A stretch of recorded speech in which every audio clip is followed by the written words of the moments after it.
Nah, oke. Pertama-tama kita masuk ke Chrome, kemudian kita masuk ke web yang namanya PenetLab. Kemudian kita masukkan username dan password yang telah diberikan. Di username kita kasih masuk ke lupa 2, begitupun dengan password. Kemudian login.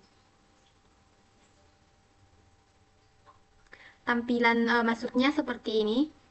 Nah, untuk membuat labnya, kita klik ikon seperti kertas, lalu ketikkan nama labnya yaitu peer-to-peer. Kemudian klik add. Tapi berhubung di sini saya sudah membuat lab peer-to-peer-nya, langsung saja kita buka labnya. Tampilannya seperti ini. Setelah itu kita lanjut.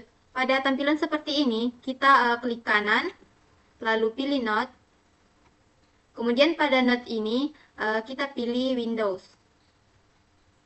Nah, di Windows-nya kita butuh 2 karena kita akan praktik peer-to-peer.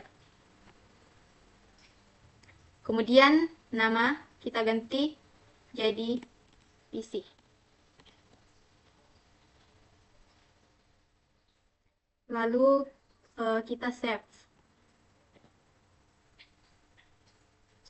Nah, di sini kita sudah punya 2 komputer, ada PC 1 dan PC 2.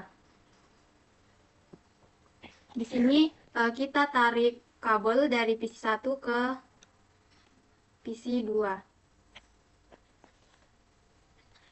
Interface-nya di sini cuma satu, kecuali komputer server atau router itu interface-nya bisa lebih dari satu.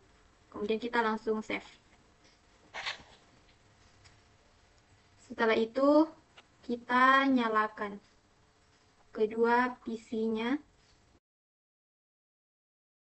Setelah ada icon berwarna hijau seperti ini berarti mengindikasikan komputernya sudah running.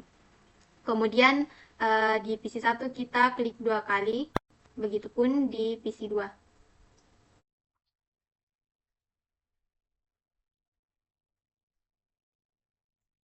Sambil menunggu PC-nya dinyalakan, kita bisa coret-coret di sini. Kita pilih teks. Ini tuh untuk mempermudah ya agar kita tidak bingung. Jadi kita berikan IP address-nya di bawahnya, ini PC. Di sini kita klik 2 kali. Kemudian kita masukkan IP address-nya untuk PC 1 yaitu 192.168.1.1. Enter. Kita masukkan subnet mask-nya yaitu 255.255.255.0. Nah, kita atur di bagian bawah PC 1. Kita duplikat untuk PC 2. Tetapi kita ganti terlebih dahulu IP address-nya yaitu 192.168.1.2. Oke. Ini kita perkecil terlebih dahulu.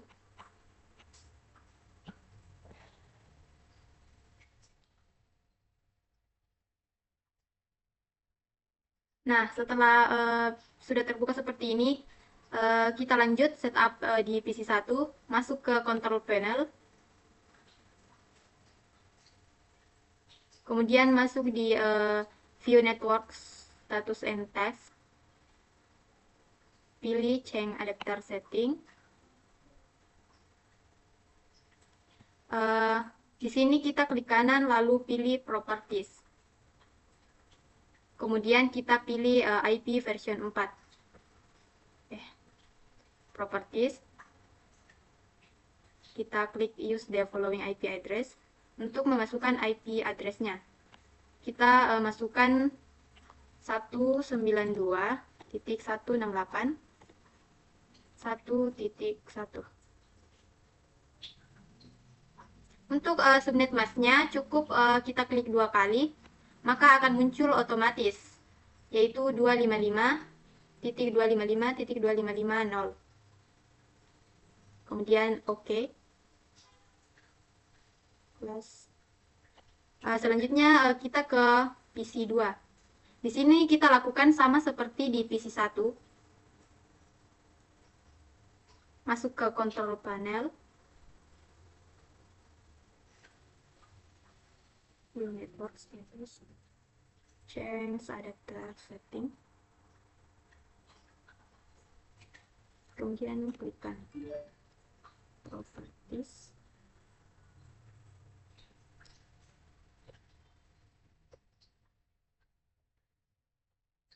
Nah, di IP address-nya ini kita masukkan 192.168.1.2. Nah, kita cukup klik 2 kali. Oke.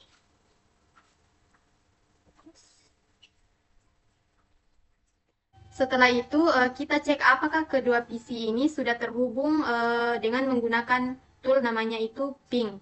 Bisa diakses dengan menggunakan command prompt. Berhubung karena command prompt sudah ada di desktop, langsung saja kita klik. Kita coba ping 192.168.1.2. Bentar. Indikator keberhasilan sebuah koneksi itu pingnya balasannya harus muncul command reply. Kalau seperti ini, request timeout berarti belum terhubung. Karena by default di Windows itu firewall-nya aktif. Maka kita harus disable dulu. Kita coba disable di PC2. Masuk ke control panel.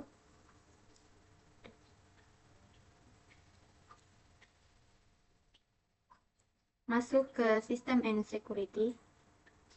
Kemudian Window Firewall.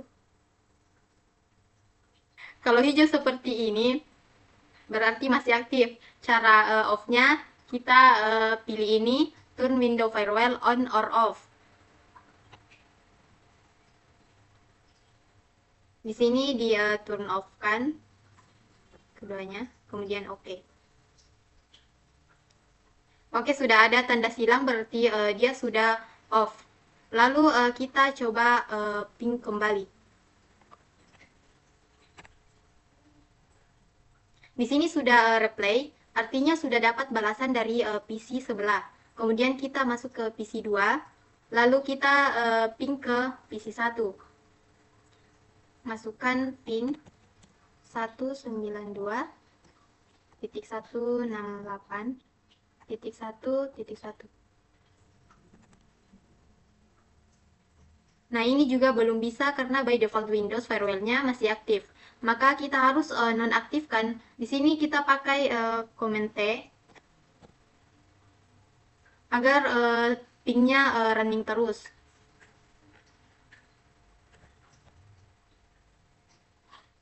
Sekarang kita menonaktifkan firewall-nya. Caranya sama seperti tadi.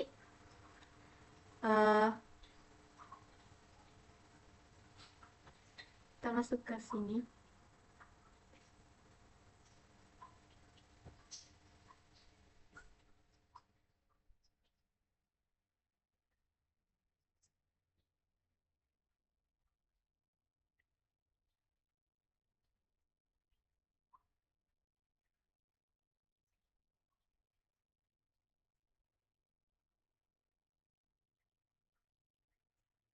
Kemudian kita kembali ke PC 2 dan command prompt. Di sini tampilannya sudah replay.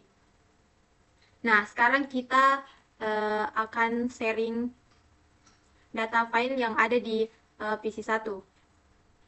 Sehingga bisa dibaca di PC 2. Caranya kita masuk ke Windows Explore. Lalu kita pilih file yang mau di-share. Di sini saya masuk ke disk PC. Kemudian local disk.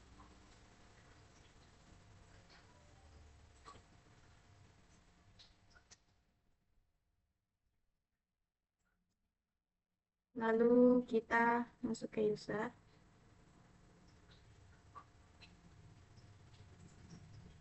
Kemudian potato. Di sini kita coba buat folder. New folder. Namanya itu praktek. Nah, setelah itu kita klik kanan, Properties.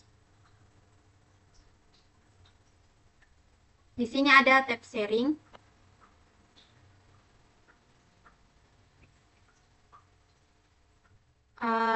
Sehingga terbaca di komputer sebelah, kita share. Di sini ditambahkan ownership-nya, yaitu everyone. Kemudian kita add. Masukkan permission level. Read, I mean write. Ini nanti PC2 selain bisa baca, bisa hapus juga foldernya. Kemudian kita share. Done.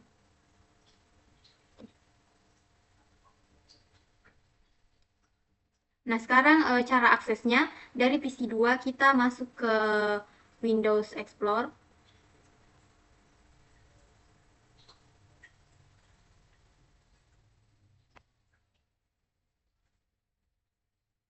Kemudian kita panggil IP-nya.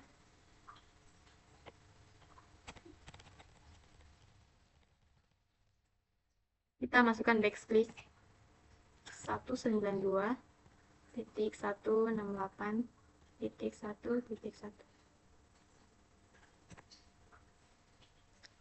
Muncul error di sini. Kenapa? Karena salah satu syarat ketika kita ingin melakukan sharing data, PC lawannya harus di-set dulu user dan passwordnya.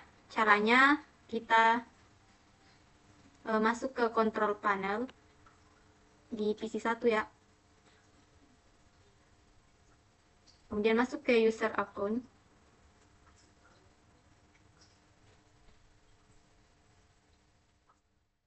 Change account type. Kita klik ini. Lalu masuk di create a password. Nah, kita setting passwordnya. Kita masukkan 1, 2, 3, 4, 5, 6. Kemudian konfirmasi passwordnya. Di sini itu sebenarnya penanda saja untuk hintnya tidak boleh sama. Kalau sama nanti gampang diakses. Jadi masukkan saja potato. Kemudian create password. Kita masuk kembali ke PC2. Kita masukkan kembali IP address-nya. Kita ini terlebih dahulu.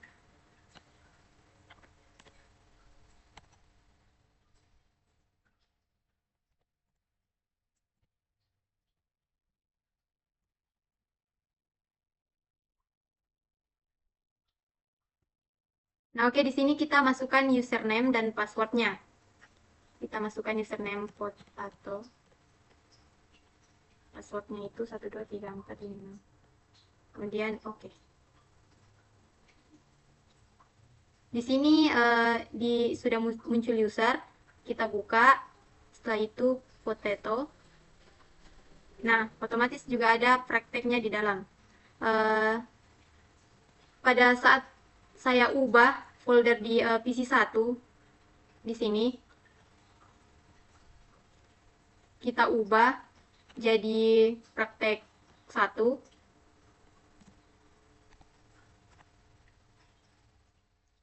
Otomatis di sebelah atau di PC2 juga akan berubah. Nah, seperti ini.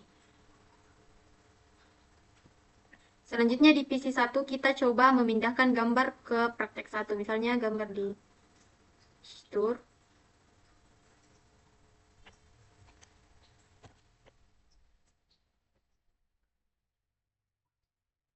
Kita pindahkan ke praktek 1.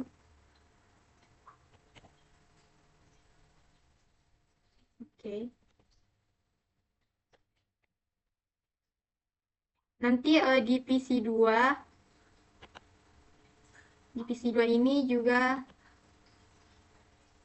ada ya, harusnya. Nah, sini sudah ada.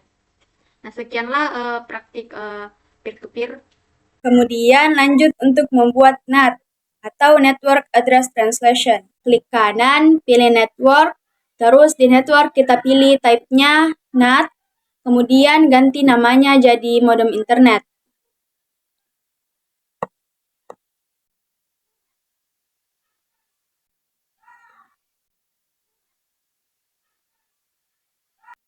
Jadi ini node yang nantinya bisa menghubungkan kita ke internet karena ini terhubung langsung ke servernya. Setelah itu yang dibutuhkan adalah mikrotik. Kita klik kanan lagi, terus pilih node, terus pilih mikrotik router OS. Karena kita butuhnya cuma satu, jadi by default tidak ada yang kita ubah. Setelah itu langsung klik save. Nah, sekarang kita butuh satu Windows. Klik kanan, pilih Node, lalu pilih Windows, setelah itu save. Oke, setelah itu kita butuh klien 1 dan klien 2. Klik kanan, pilih Node, kemudian di sini kita pilih VPCS. Karena di sini kita butuh 2, berarti kita edit di sini jadi 2. Lalu save. Nah, ini sebenarnya alternatif pengganti Windows. Kenapa? Karena kalau kita kebanyakan merunning Windows, nantinya otomatis beban servernya menjadi berat. Di sini kita ubah nama Windows-nya menjadi PC Windows.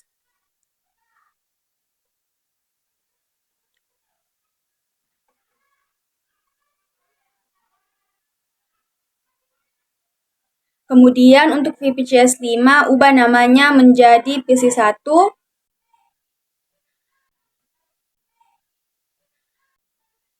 Dan untuk VPCS 6, namanya diubah menjadi PC 2.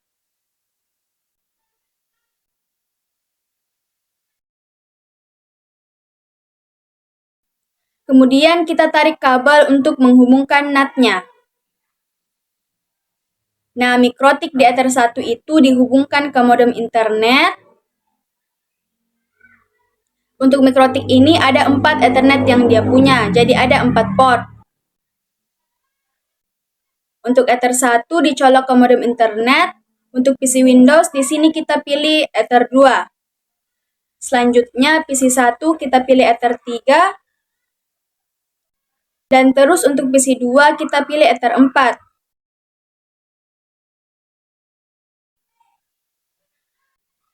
Selanjutnya kita tinggal nyalakan. Untuk modem internet by default ini sudah running karena tidak ada istilah play kayak yang lain yang harus di play dulu. Jadi untuk modem internet dia otomatis sudah running. Yang kita butuh running secara manual di sini adalah mikrotik, PC Windows, PC 1 dan PC 2. Setelah itu baru kita masuk ke PC Windows. Klik 2 kali pada layarnya agar bisa tampil seperti ini. Kemudian kita tunggu. Jadi nanti targetnya adalah semua PC ingin mendapatkan IP secara otomatis dan dia bisa terhubung ke internet. Untuk nge-remote mikrotik, kita butuh aplikasi yang namanya Winbox. Di sini di komputer Windows belum tersedia Winbox-nya. Sedangkan untuk PC Windows ini kita belum bisa terhubung ke internet. Cara untuk menghubungkannya ke internet, pertama kita matikan dulu komputer Windows-nya, mikrotiknya juga dimatikan, terus kita harus dapat internet langsung ke modem internetnya. Karena modem internet ada fitur DHCP servernya, jadi otomatis nanti pada saat kita hubungkan ke PC Windows, langsung bisa terhubung ke internet. Jadi ini kabelnya kita lepas dulu, sorot, lalu klik kanan, lalu di delete. Kemudian kabel PC Windows-nya juga kita sorot, lalu klik kanan, terus delete. Sekarang kita tarik kabel langsung dari modem internet ke PC Windows. Jadi otomatis harusnya langsung bisa internet karena sudah langsung bypass ke modem internet. Kemudian kita start, terus klik 2 kali PC Windows-nya. Kita tunggu.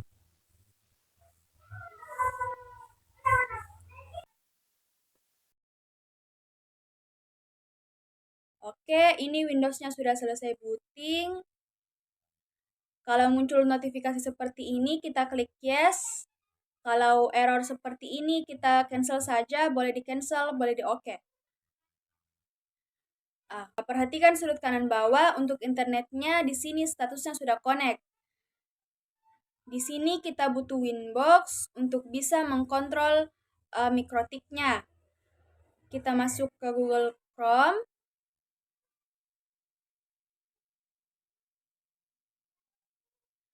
Lalu kita search download Winbox.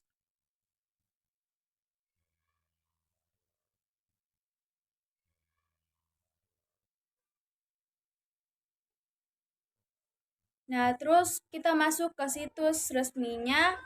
Kemudian kita download yang versi 64 bit.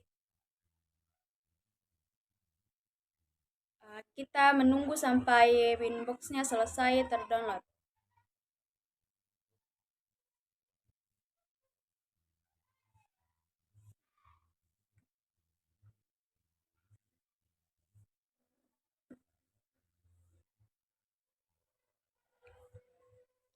Ini sudah selesai mendownload, kita buka foldernya. Oke, sudah ada di folder download. Setelah itu, Windows-nya kita matikan, di shutdown. Kabelnya juga dilepas. Kemudian ditarik ulang. Modem internet terhubung ke Ether 1, untuk ke Ether 2 terhubung ke Windows. Jadi kita sudah bisa meremote mikrotiknya dengan menggunakan tools yang telah kita download tadi. Kemudian kita running Windows dan mikrotiknya. Masuk ke PC Windows. Nah, perhatikan karena di sini kita pakainya router. Jika seandainya kita pakai hub di sini, berarti di sini langsung otomatis terhubung ke internet. Karena hub itu adalah perangkat pasif, tidak ada hal yang bisa dikonfigurasi. Jadi kalau di sini modenya DHCP server, dia otomatis sudah langsung bisa mendapatkan IP klien-klien yang ada di bawahnya. Karena hub itu analoginya pipa ya, jadi langsung mengalirkan air. Kalau router tidak, kita masih harus mengkonfigurasinya.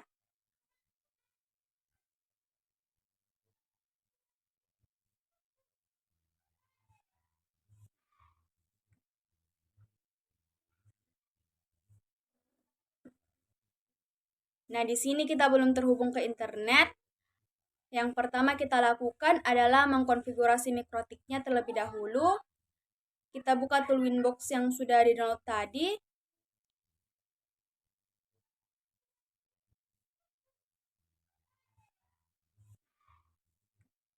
Klik 2 kali, terus kita running. Nah, kalau muncul notifikasi seperti ini di allow, tampilannya akan seperti ini. Kemudian kita klik neighbor. Nah, ini otomatis langsung ada ya. Kalau ada seperti ini, sudah muncul IP address-nya 000, kita klik MAC address-nya, terus connect. Nah, kalau minta password diganti, langsung saja cancel. Ketika sudah masuk tampilan Winbox seperti ini, nah hal yang paling pertama dilakukan adalah kita mau memberikan IP ke semua end device yang ada di bawah ini. Caranya adalah karena kita mau agar si komputer yang di bawah ini mendapatkan IP secara otomatis, tidak statik, berarti yang pertama dibuatkan adalah bridging-nya dulu. Masuk ke bridging, kemudian kita tambah bridge 1, oke. Lalu setelah itu baru kita tambahkan port. Jadi kita tambahkan semua Ethernet yang nantinya akan mendapatkan IP secara otomatis. Jadi ditambahkan masuk ke dalam bridge-nya. Jadi Ether 2, Ether 3, Ether 4 nanti sudah ada di dalam satu segmen yang sama.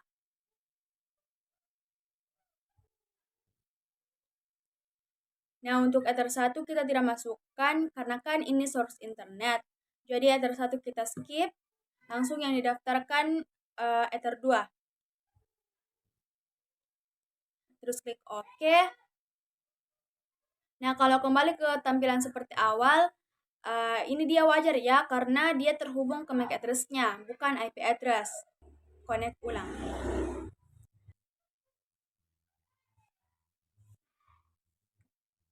Jadi Ether 2 sudah terdaftar di bridge 1, lalu kita tambah lagi Ether 3. Nah, Ether 3 sudah terdaftar di bridge 1. Terus yang terakhir kita tambah Ether 4. Nah, ini dia. Selanjutnya yang kita lakukan yaitu ngeset IP untuk bridgingnya. Caranya kita masuk di IP, address. Nah, di sini sudah ada IP Ether 1. Nah, ini IP dari mana Ether 1? Ya, karena kita sudah ambil source internet, modem internet ke Ether 1. Jadi, ini adalah IP yang digunakan untuk mengarah ke internet. Jadi, mikrotik ini sebenarnya sudah terhubung ke internet. Mikrotiknya sudah terhubung ke internet, tapi end device yang ada di bawahnya, klien yang ada di bawahnya belum bisa ke internet. Sekarang kita coba manfaatkan tool ping. Di mikrotik ini juga ada terminalnya. Kita klik terminal. Kalau ada notifikasi seperti ini, kita ketik huruf N, lalu enter. Kalau minta password, kita Ctrl C saja karena ini terhubung. Sekarang kita ping ke Google. Kalau ada balasan dari Google, berarti ini sudah terhubung ke internet. Nah, perhatikan router ini sudah terhubung ke internet, tapi end device-nya belum. Yang ini kita cancel dulu. Nah, kita fokus memberikan IP ke komputer-komputer end device yang ada di bawah ini. Nah, setelah kita buat bridge, langkah selanjutnya kita set IP address untuk bridgingnya.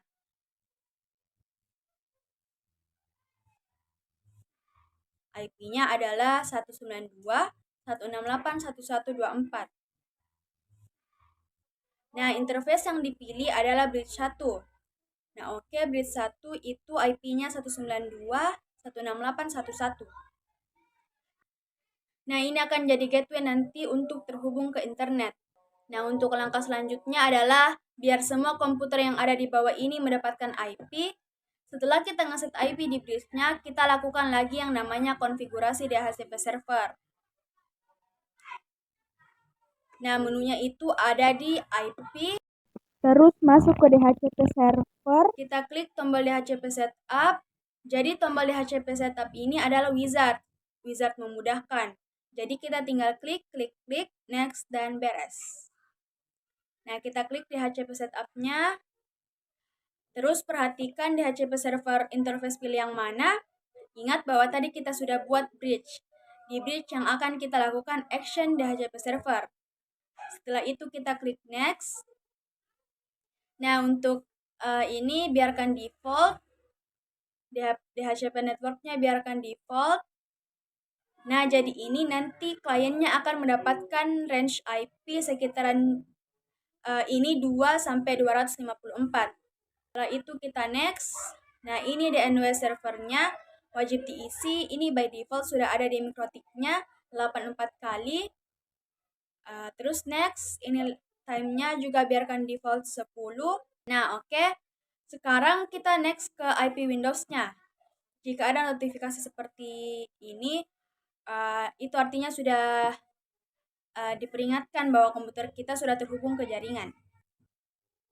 Kemudian kita cek di control panel, masuk ke view network and task, terus change adapter setting.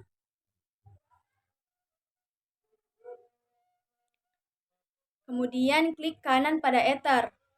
Properties, kita pilih IPv4. Nah, perhatikan di sini kita tidak ngeset IP sama sekali. Sekarang kita klik kanan, lalu status. Nah, di sini kita sudah dapat IP otomatis dari mikrotiknya. Mikrotik yang distribusi IP secara otomatis. Nah, IP yang kita dapatkan 192.168.1254. Jadi kalau mikrotik itu menghitungnya dari belakang, bukan dari depan. Dari 254, 253, 252, dan seterusnya. Oke, ini sudah. PC Windows-nya sudah dapat IP, tapi perlu diperhatikan walaupun sudah dapat IP, dia belum bisa terhubung ke internet. Jadi masih ada action lagi yang nantinya kita butuhkan.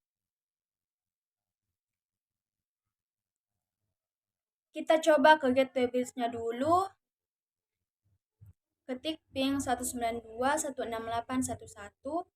Nah, kita sudah terhubung ke mikrotik. Sekarang kita coba ping ke google.com.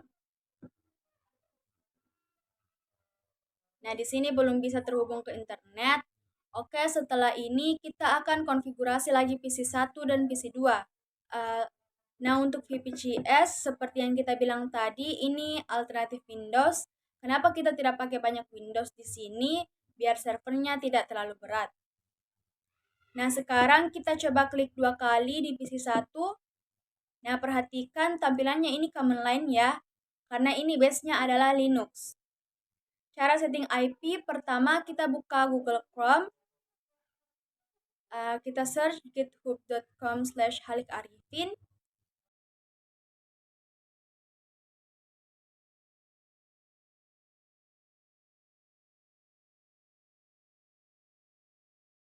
Ini adalah perintah-perintah yang telah Pak Halik buat. Terus kita klik Virtual PC Simulator. Nah, ini adalah command sheet. Jadi, perintah list command yang nantinya kita gunakan untuk menggunakan VPGS. Nah, yang kita butuhkan yang pertama adalah kita cek IP. Terus kita ngeset di VPGS-nya itu jadi DHCP client agar bisa dapat IP otomatis dari Mikrotik. Jadi pertama kita ketikkan dulu perintah show IP-nya. Tampilkan konfigurasi IP address-nya. Perintahnya show IP. Nah, perhatikan di sini IP-nya kosong, gateway-nya juga kosong. Terus untuk mendapatkan IP dari Mikrotik berarti kita butuh action yang namanya IP DHCP. Agar ia dapatkan IP otomatis dari Mikrotiknya tadi. Ketik IP DHCP. Nah, sudah. Perhatikan, jadi dia langsung menampilkan IP yang didapatkan dari Mikrotiknya, 192.168.1.253. Nah, kita ketikkan lagi perintah show IP. Nah, ini sudah ada IP yang didapatkan 192.168.1.253. Nah, sekarang kita coba ping ke Mikrotiknya. Kita ping IP bridge-nya, ping 192.168.1.1. Nah, sudah terhubung. Nah, sekarang masuk lagi ke PC2. Hal yang sama ya, jadi show IP dulu.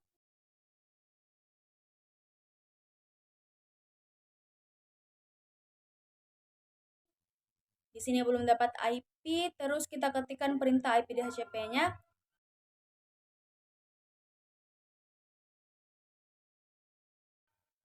Oke, sudah. Kita coba ping ke Mikrotiknya. Kita ping IP bridge-nya, ping 192.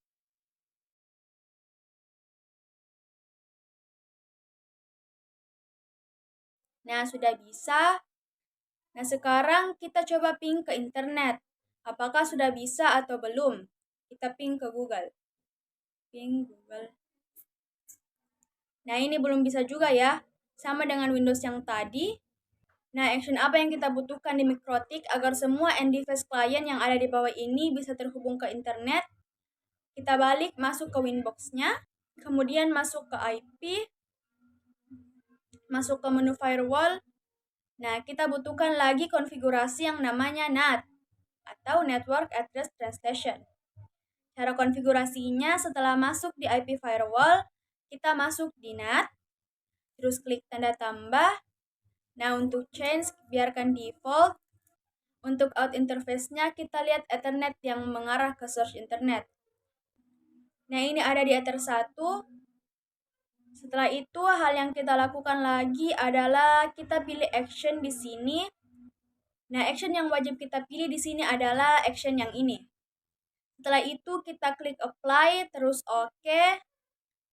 Nah, sekarang dengan konfigurasi ini, seharusnya semua end device client yang ada di sini sudah bisa terhubung ke internet. Sekarang kita coba ping google.com. Nah, ini sudah terhubung ke internet. Nah, kita sudah bisa buka browser. Terus kita search youtube.com.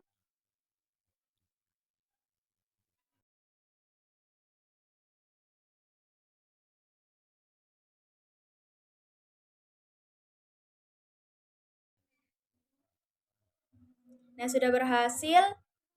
Case konfigurasi seperti ini yang paling banyak biasanya dipakai untuk di lab sekolah, lab kampus, dan lain-lain.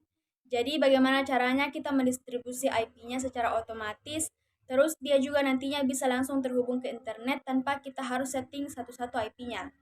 Tinggal di-set saja sebagai IP DHCP client atau nanti otomatis dapat IP secara otomatis. Oke, ini sudah terhubung ke YouTube. Sekarang kita coba PC1, kita coba ping google.com. Apakah sudah bisa terhubung ke internet? Nah, sudah bisa. Karena VPCS ini tidak ada browsernya, ya berarti kita ngeceknya cuma pakai tool ping saja. Kita ping lagi ke youtube.com. Nah, sudah bisa juga. Kita coba lakukan hal yang sama di PC2, ping google.com.